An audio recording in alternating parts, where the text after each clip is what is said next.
Okay, so this begins the section 6 of the Iron Mountain Report, right? Some of you probably already read it. You already know, right? You already know. If you don't know, it's going to get real interesting around section 3, uh, uh, around part 3 of section 6. We're already in section 6 because I just skipped a bunch of stuff, okay? It's going to get real interesting, so stick around for that.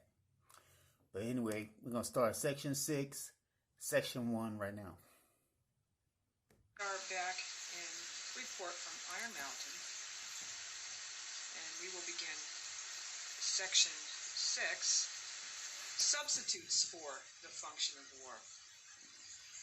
By now it should be clear that the most detailed and comprehensive master plan for a transition to world peace will remain academic if it fails to deal forthrightly with the problem of the critical non-military functions of war. The social needs they serve are essential. If the war system no longer exists, to meet them, substitute institutions will have to be established for the purpose. These surrogates must be realistic, which is to say of a scope and nature that can be conceived and implemented on the context of present-day social capabilities. This is not the truism. So in other words, if they try to set up a system of peace on Earth, listen, okay, just hear me out, okay? We already know, okay, but just hear me out. If they try to set up a system of peace on Earth, okay, these systems won't involve the military complex, okay?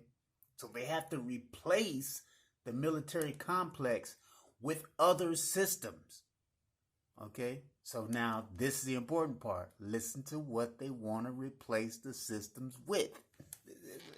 It gets weird in the chapters to come, but this is about roughly where it starts, okay? So just hear it out. Just hear it out, people. May appear to be, the requirements of radical social change often reveal the distinction between a most conservative projection and a wildly utopian scheme to be fine indeed. In this section, we will consider some possible substitutes for these functions. Only in rare instances have they been put forth for the purposes which concern us here, but we see no reason to limit ourselves to proposals that address themselves explicitly to the problem as we have outlined it. We will disregard the ostensible or military functions of war. It is a premise of this study that the transition to peace implies absolutely that they will no longer exist in any relevant sense. We will also disregard the non-critical functions exemplified at the end of the preceding section. Economic surrogates for war must meet two principal criteria. They must be wasteful in the common sense of the word, and they must operate outside the normal supply-demand system. A corollary that should be obvious. They're already starting off bad, okay? The requirements for economics is that they must be wasteful. Wrap your head around this, okay? It must be wasteful. It must be wasteful.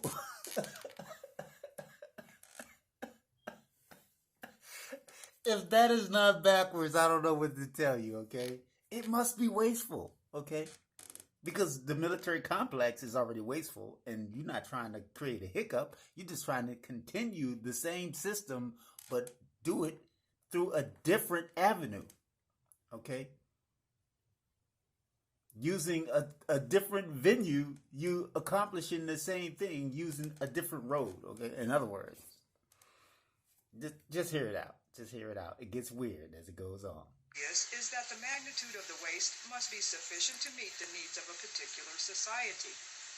An economy as advanced and complex as our own requires the planned average annual destruction of not less than 10% of gross national product if it is effectively to fulfill its stabilizing function. When the mass of a balance wheel is inadequate to the power it is intended to control, its effect can be self-defeating, as with a runaway locomotive. The analogy, though crude, is especially apt for the American economy, as our record of cyclical depressions shows, as have taken place during depressions of grossly inadequate military spending. Let me reread that sentence. I did that wrong. All have taken place during periods of grossly inadequate military spending.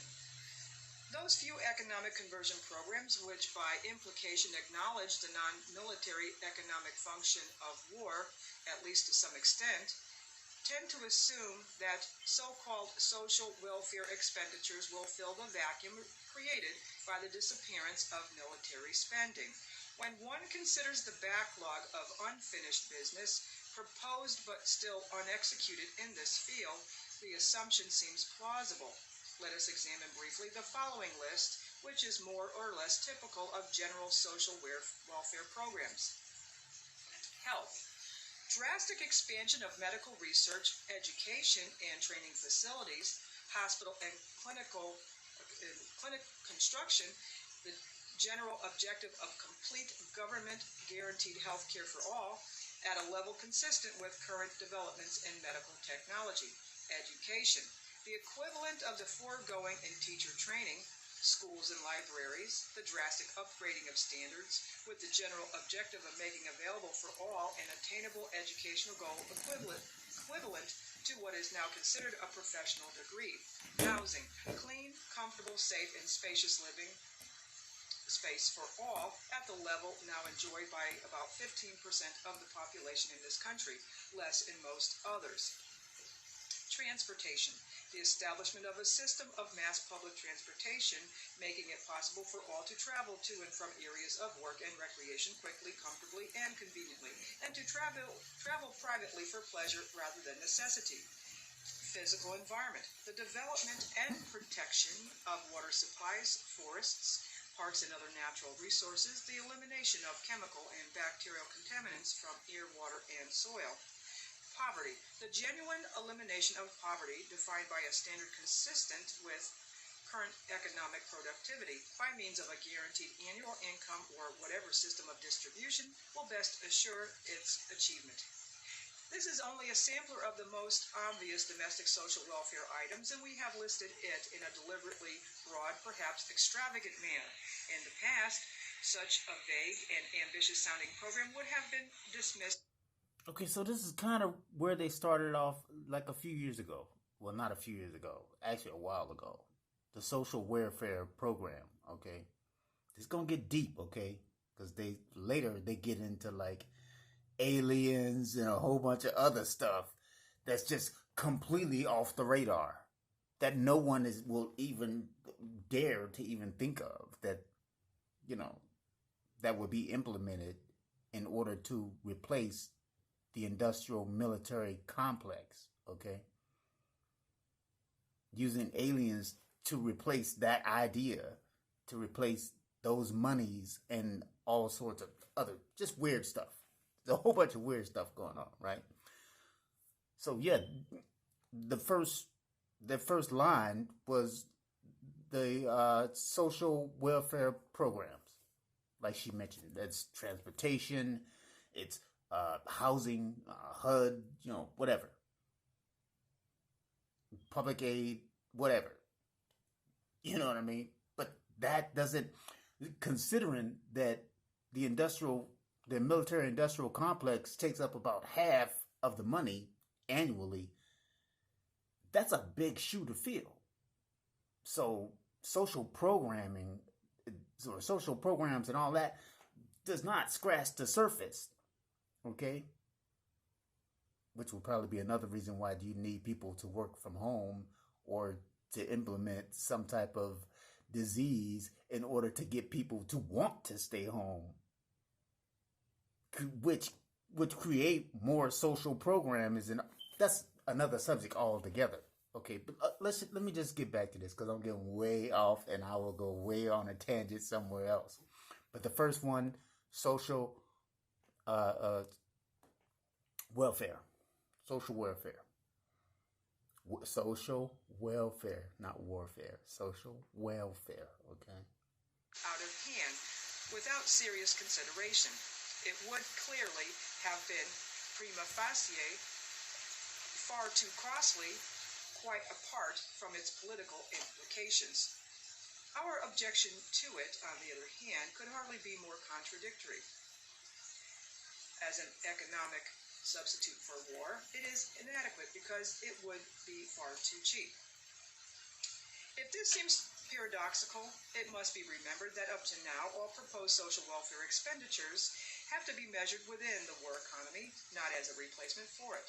The old slogan about a battleship or an ICBM costing as much as X hospitals or Y schools or Z homes takes on a very different meaning if there are to be no more battleships or ICBMs.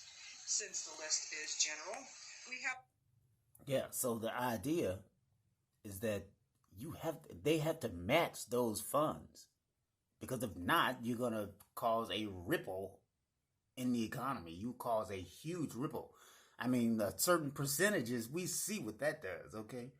Just a few percentages off and completely takes things away. So you can't just go in and start snatching stuff out and putting stuff in, okay? It has to work. It has to function somewhat similar in order to carry things forward into the next stage and so forth and so on. Whatever. Big deal, right? A big mess, right? So that's the overall premise, pretty much. Let me get back to this, because I will go on a tangent, I'm telling you. Elected to forestall the tangential controversy that surrounds arbitrary cost projections by offering no individual cost estimates. By the maximum program that could be physically affected along the lines indicated could approach the established level of military spending only for a limited time.